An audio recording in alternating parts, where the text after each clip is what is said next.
Olá, professor André Arruda, vamos para a nossa aula, vem comigo, olha o assunto, matemática financeira, vamos falar sobre equivalência de capitais, também chamada equivalência financeira, né? Vamos aqui a parte introdutória primeiramente. Em algumas operações financeiras, torna-se necessário antecipar ou prorrogar o recebimento ou pagamento de um título, ou mesmo substituir vários por um único título conforme a necessidade. Nesse caso é muito comum, né? Você tem, por exemplo, vamos colocar aqui a situação da ótica de quem tomou um empréstimo e está devendo algum valor para uma instituição financeira, tá? Você lá pegou um dinheiro, pegou um valor emprestado e vai começar a pagar no mês seguinte, ou daqui 2 meses. E aí você tem que fazer 2 pagamentos, por exemplo, no segundo mês e no quarto mês. Aí você oferece para o banco o seguinte, viu? Eu gostaria de jogar esse pagamento, o segundo pagamento lá para frente, lá para o mês 3. E aquele pagamento do mês 4 eu quero também antecipar. Então eu estou criando uma situação, né? Você pode, então, devido a uma necessidade, querer adiar uma dívida, ou até mesmo pagar antes, por que não? Né? E aí, essa situação de você avançar um valor, né? A gente chama aqui de jogar para frente ou trazer para trás, em relação ao fluxo de caixa, depois você vai perceber que fica fácil de entender, é uma questão muito comum, inclusive no nosso cotidiano. Às vezes você sabe que tem aquele compromisso de realizar o pagamento, mas naquele mês você se apertou e você liga para o banco, viu? Eu gostaria de jogar esse. Dá para jogar para outro mês? Dá para empurrar? Claro que você vai pagar um juros por isso, né? Da mesma forma, se você tiver que antecipar uma dívida, você tem o direito de descontar esses juros, né? Porque o dinheiro, né, o valor, ele altera em função do tempo. Né? Você sabe disso. Tanto aplicando como uma dívida. Quanto mais tempo você for empurrando uma dívida, ela vai aumentando o valor. Certo? Então é uma situação que eu estou esclarecendo para você, que é uma situação comum. E como é que a gente faz a conta para transformar esse valor adiar ou trazer? Vamos aprender agora, tá? Vem comigo. Essas operações estão relacionadas à equivalência de valores diferentes referidos a datas diferentes. Porém, ao transportarmos, olha que verbo que eu estou usando entre aspas, né, para uma data N comum a todos, estaremos trabalhando com, então, a equivalência de capitais. A data N, aqui estou usando o valor genérico, para onde são transportados os valores de entrada e saída, é chamada de data focal. Tá? O foco é aquela outra data, por exemplo. Muito bem, então agora aqui, ó, esse slide esclarece muita coisa para nós. Tá? O primeiro passo é você identificar em que situação está ocorrendo, né, o contexto da questão, se é o regime de juros simples ou será o regime dos juros compostos. Tá? Conforme o caso, o fator multiplicativo aí vai alterar. Mas vamos lá, vamos começar com juros simples. Se você tiver que avançar um valor para o futuro, você vai ter que multiplicar esse valor por 1 mais I vezes T, aquele fator de capitalização lá de juros simples. Então aqui, ó, eu só quis aqui exemplificar, vamos imaginar que você tem um pagamento num tempo 1 qualquer, aqui na linha, aqui é o fluxo de caixa, né, forma gráfica, a linha horizontal que é o tempo, e uma unidade de tempo, pode ser mês, pode ser ano, por exemplo, você teria que desembolsar um valor, flechinha para baixo, olhando aqui do ponto de vista de quem vai pagar alguma coisa, tá? Você vai pagar, e você quer jogar para o mês seguinte. Se você quiser avançar, então você vai multiplicar o x de multiplicação aqui, esse valor por 1 mais I vezes T. Lembrando, né, que esse I aqui, ó, né, o Izinho aqui, deixa eu colocar até uma coisa mais em destaque. Esse Izinho aqui, ó, é a taxa de juros, e o T é o prazo. Você vai adiar por quanto? Por mais um mês, 2 meses, 3 meses? Então aqui, ó, no exemplo, né, eu coloquei só um intervalo de 1 unidade de tempo. Se fosse um mês em mês, eu vou adiar um mês. Então eu tenho que colocar aqui o valor de a taxa vezes 1 e vezes o valor, tá certo? Agora, o contrário, se eu tiver um valor, né, veja que inclusive, você tem aqui, ó, né, o tamanho da flechinha é o valor. Quanto mais o tempo passa, esse valor vai aumentando, vai capitalizando para o credor, no caso, né? E você vai pagando mais juros. Então, se eu tiver que fazer o contrário, né, vamos imaginar agora uma situação inversa, eu quero retroceder, agora uma situação contrária. Um valor para o presente, nós vamos dividir por 1 mais I vezes T, lembrando que isso é um regime de juros simples. Então, vamos supor que você tem um pagamento previsto aqui, ó, para o mês 2, e você quer antecipar, eu quero pagar nesse mês anterior. Então, se você antecipar, ao invés de multiplicar, você vai dividir por 1 mais I vezes T. Tranquilo? Então, veja como é fácil, não tem segredo. O segredo, né, a atenção é verificar quantos períodos você vai ter que estar avançando ou retrocedendo, lembrando que avançar e multiplica, retrocede e divide, tá bom? Não tem erro. Vou até colocar aqui, ó, avançar, você vai multiplicar, e retroceder, você vai dividir, tá bom? Fica fácil, me surgiu até aqui, ó, eu vou falar a verdade, me surgiu até uma forma de gravar, avançar, multiplicar, ar com ar. É uma ideia, né, para guardar, né? Avançar, multiplicar, retroceder, dividir, legal? Então vamos, por que não com um exemplo, né? Eu gosto dos exemplos porque eles ficam claros, né? Vamos lá, olha só, o comerciante tem os seguintes compromissos a pagar. R$ 3.000 daqui a 4 meses e 4.600 daqui a 9 meses. Muito bem, o comerciante propõe trocar esses débitos por um pagamento igual para daqui a 6 meses. Considerando a taxa de juros simples, de 5% ao mês, e a data focal no sexto mês, que é o mês que ele quer, né, pagar tudo, calcular o valor deste pagamento. Vamos fazer essa continha aqui, ó, tá? Eu só vou transportar aqui os valores. Então, quais são os compromissos dele? R$ 3.000 para ser pago, né? Conforme eu coloco ali, ó, daqui a 4 meses. 4 meses. E tem mais um valor a ser pago, que é R$ 4.600, é isso, né? Daqui a 9 meses, ok. E ele quer trocar tudo isso por uma data focal, o sexto mês. Então, para entender um pouquinho melhor, o interessante é fazer um esboçozinho do fluxo de caixa. Tá? Você tem aqui, ó, a linha horizontal, que é o tempo aí está em meses. Vamos colocar aqui, ó, meses, certo? O início aqui, ó, o zero é hoje, né? Data focal de hoje é o zero. A questão colocou, né? Começando a ter o seguinte, propõe trocar um pagamento igual para daqui a 6 meses. Então a gente parte do hoje aqui. Então ele tem um pagamento para ser feito. Aqui, ó, mês 1, mês 2, mês 3, mês 4. Ele tem um pagamento aqui para ser feito, ok? Esse pagamento aí, ó, de R$ 3.000. Aí passa o mês 5, passa o mês 6, 7, um pouquinho fora de escala, que não tem problema. Tem mais um pagamento um pouquinho maior, de 4.600. O que ele propõe para o banco? Olha, banco, tem como eu trocar tudo isso para fazer um único pagamento aqui no mês 6? Né? E aí a pergunta é, qual é esse valor, então? Então vamos pensar, né? O regime é juros simples. Vamos destacar bem aqui, com atenção. Regime de juros simples. A taxa de juros cobrada aí pelo banco, né, é de 5% ao mês. Muito bem, 5% ao mês. Importante. Então nós vamos ter que fazer essa conta por partes. Esses R$ 3.000 eu quero avançar, né? Eu quero pagar, ó, 2 meses depois. Concorda comigo? Deixa eu colocar só uma vez essa evolução do avançar aqui. Esses 3.000 eu quero avançar 2 meses. E esses 4.600 eu quero retroceder ele 3 meses. Então, o avançar aqui, ó, vai ser o tempo de 2 meses e o retroceder o tempo de 3 meses. Então, este valor aqui, que é a dúvida do problema, vamos trocar essa interrogação por uma variável, né? Vamos trocar por um x aqui. Então, esse x, esse valor único que eu vou trocar, você concorda comigo? Ó, que vai ser igual. Esses R$ 3.000 avançados 2 meses, então é 1 mais i vezes t, vou multiplicar, e vou também somar com aquela parcela que é o 4.600, só que aqui eu vou dividir 1 mais i vezes t. Tá? Então aqui, ó, o 3.000 para ir para o mês 6, né? Lembrando que a data focal aqui é o mês 6. Ó. Os 3.000 eu avancei 2 meses, os 4.600 eu retrocedi 3 meses. O avançar multiplica, o retrocede divide. Tranquilo?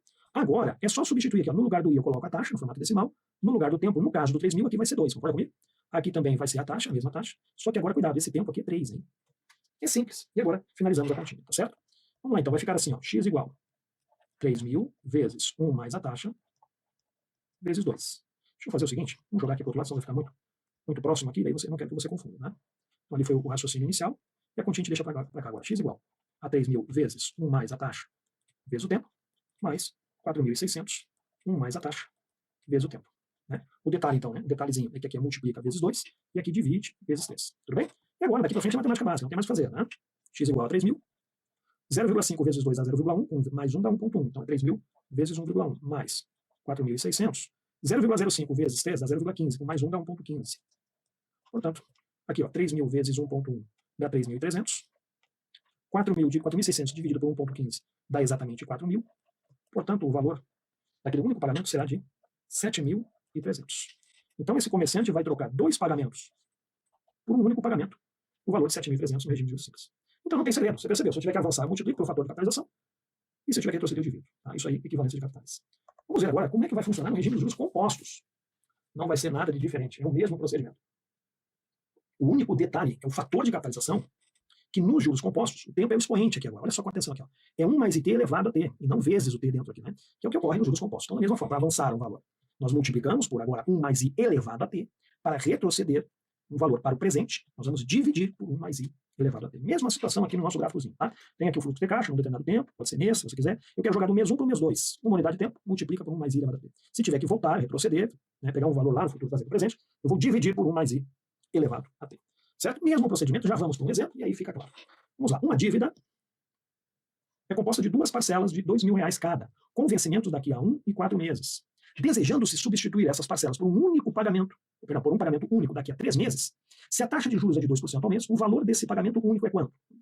Situação parecidíssima, né? Vamos começar com um fluxo de caixa. É a sugestão que eu dou para você, ó, para poder entender certinho. Vamos lá, nós temos aqui a linha do tempo, eixo horizontal. O tempo aqui expresso em meses. Tá? Aí, partindo aqui, né, do tempo hoje, data focal, tem um pagamento daqui a 1 mês, vamos aqui a 2, 3 e 4. Né? Tem um pagamento previsto para daqui a um mês, no valor de R$ 2.000, e um outro pagamento do mesmo valor, então flechinha do mesmo tamanho aqui, ó, também de R$ 2.000. Tá? E a proposta, corrigi esse 2 que eu não gostei aqui, a proposta é jogar para um pagamento único na data focal aqui 3. Ó. Um único pagamento aqui. Ó. Né? Qual será esse valor aqui? Lembrando também que o regime é os juros compostos, e a taxa de juros aqui, ó, é de 2% ao mês. Vamos pensar. Bom, a situação primeira é jogar esse pagamento de R$ 2.000 para o futuro. Então, vou adiantar ele 2 meses. E jogar esse quarto pagamento, retroceder ele 1 mês. Vamos trocar essa interrogação por uma letrinha, para nos ajudar aqui nas contas. Esse valor de x. Bom, ao multiplicar, ao avançar, eu vou ter que multiplicar por 1 mais i elevado a t. E aqui eu vou dividir por 1 mais i elevado a t. Portanto, vamos finalizar aqui do lado. Então, você concorda comigo que esse valor vai ser a soma dos 2.000 adiantado, 1 mais i elevado a t, mais os pagamentos do quarto mês, só que retrocedido aí, né? Uma única vez. Então, vou ter que dividir por 1 mais i elevado a t. Aqui, ó, a taxa de juros para ambos os casos é a mesma, 2%. Né? A taxa de juros aqui vai ser de 2% aqui e aqui. Só que esse tempo aqui, ó, é 2, né? Porque o tempo eu vou aqui, ó, adiantar 2 meses. Então, esse tzinho aqui, ó, vai ser 2. E esse tzinho aqui vai ser 1, porque eu estou retrocedendo 1 mês nesse caso. Então, agora que a gente já sabe os valores, é só partir para fazer a continha. 2.000 vezes 1 mais a taxa. Aqui, ó, já vou colocar, vai ser 0,02, então vai ficar 1,02 elevado ao quadrado, mais 2.000, 1,02 elevado a 1. x igual a 2.000 vezes 1,02 elevado ao quadrado, isso aqui é 1,0404, mais 2.000 dividido por 1,02, porque 1,02 vai dar 1 ele mesmo. 2.000 vezes isso aqui, nós encontramos 2.080,8. E 2.000 dividido por 1,2 vai dar 1.960,78. Logo, aquela dívida lá, né, vai ser trocada por um montante de 4.041,58. Está aqui a resposta. Veja que não tem segredo, é só tomar um cuidadozinho, fazer um esqueminha aí do fluxo de caixa, que é o que eu recomendo, para você não descuidar aí nos períodos que vamos avançar ou retroceder.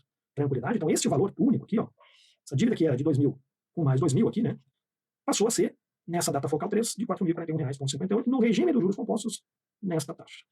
Legal? Muito bem, agora vamos enfrentar uma questãozinha aqui da banca Sesgran Rio, né, muito bacana, deixa eu ver se eu precisar mais espaço, não precisar.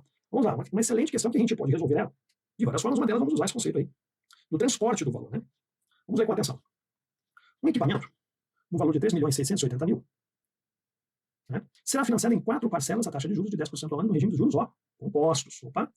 A primeira parcela, no valor de R$ 1 milhão, será paga no ato da compra. As segundas e terceiras parcelas serão iguais entre si, pagas 1 e 2 anos após a compra, respectivamente. A última parcela, no valor de R$ 1.331.000, será paga 3 anos após a compra. Considerando-se os fluxos de pagamentos apresentados e a equivalência financeira no regime de juros compostos, o valor em reais de cada uma das parcelas intermediárias, segunda e terceira parcelas, será de quanto? Opa. E aí dá as opções para nós aí. Vamos começar, né, com um esqueminha do fluxo de caixa. Então vamos pensar o seguinte, vem comigo aqui. Ó. Você tem hoje, a data focal hoje, deixa eu puxar aqui. Aqui tem uma situação particular porque existe um pagamento no ato, né? Então hoje, eu tenho um valor lá, né, de 3 milhões, equipamento, né, 3.680.000. É isso, né? Deixa eu voltar ali. Opa, tá aqui, ó, 3 milhões. Só que foi feito um pagamento no ato de 1 milhão. Primeira parcela. Depois, isso aqui seria hoje, né? A data focal agora, vamos pensar hoje aqui. Ó. Aí depois tem 1 ano, 2 anos e 3 anos. Né? Lembrando que o tempo aqui em anos, né? A questão fala que essas duas parcelas aqui, ó, a primeira, do tempo 1, que seria a segunda parcela, porque na verdade a primeira parcela é essa aqui, ó. Essa é a primeira parcela. A segunda parcela a gente não sabe qual é o valor, nem a terceira parcela. E a quarta parcela foi dado o valor, R$ 1.331.000. Ele disse que essas parcelas aqui, ó, são iguais. Né? Vou chamar de X aqui, ó. São iguais. E a pergunta é justamente quanto vai cada uma delas. Muito bem. A taxa de juros ali, né, foi nos dada também, foi de 10% ao ano, tá aqui, ó. Já vou colocar a taxa de juros aqui também no cantinho. 10% ao ano, e o regime é os juros compostos. Então tá aí, ó, né? Agora, eu quero chamar a atenção, porque assim, ó, essa aqui é a primeira parcela, essa aqui, ó, é a segunda parcela, terceira parcela e quarta parcela. Na verdade, eu vou redesenhar esse fluxo de caixa, por quê? Porque se foi pago a dívida, né, o preço lá da equipamento, né, é 3.680.000, e no ato eu dei 1 milhão, eu só vou financiar a diferença. É como se eu redefinisse esse fluxo de caixa agora na seguinte situação aqui, ó.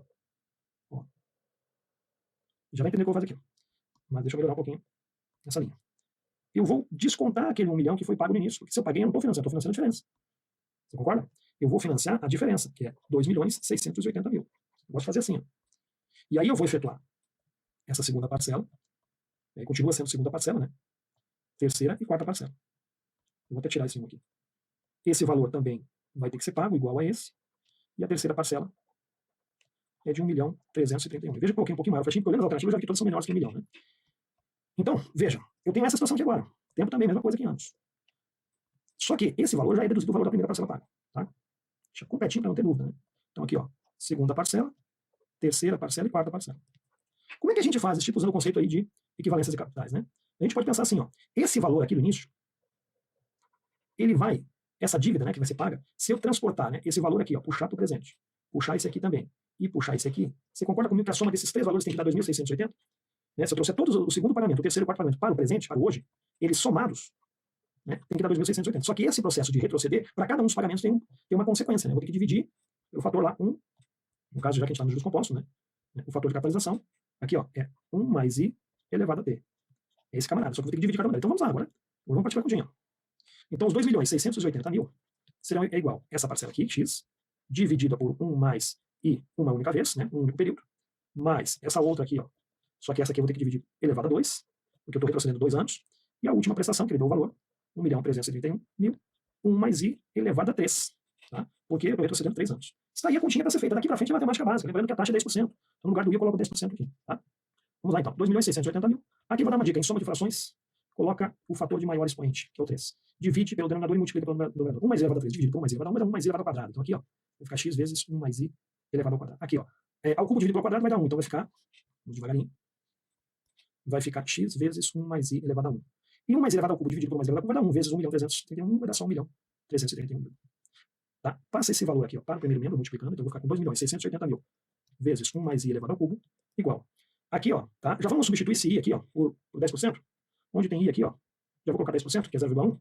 Então vai ficar aqui ó, x vezes 1,1 elevado ao quadrado, mais x vezes 1,1, mais esse valor aqui, ó, 1.331.000. Aqui também vai 0,1, né? Eu vou substituir também aqui para ganhar esse tempinho aqui. Então aqui vai ficar 1,1 elevado ao cubo. Então aqui é matemática básica, não tem jeito, né? Muito bem, 1,1 elevado ao cubo vai dar 1,331, tá? Ó, vou colocar esses fatores aqui, ó, 1,1 elevado ao cubo é 1,331. 1,1 elevado ao quadrado é 1,1 vezes 1,1 vai dar 1,21. Tá, então aqui ó, vai ficar 2.680.000 vezes 1,331. Já vou colocar a resposta. 3.567.000. Aqui ó, somando esses dois, 1,1 ao quadrado que dá 1,21 vezes x, mais 1,1 vezes x, mais 1.331.000. Agora é a equaçãozinha do primeiro grau, né? Passa esse valor lá para o primeiro membro subtraindo. 3.567.000 menos 1.331.000 igual a 2,31 vezes x. Finalizamos aqui. 2.236.000, né? E 36.080 aqui, né? E 80 igual a 2,31, tá bom? Muito bem. Agora, né, o que temos que fazer? Vezes x aqui. É só passar esse valor aí, 2,31, dividindo. Né? Passa para o primeiro membro dividindo. E aí o que nós vamos encontrar?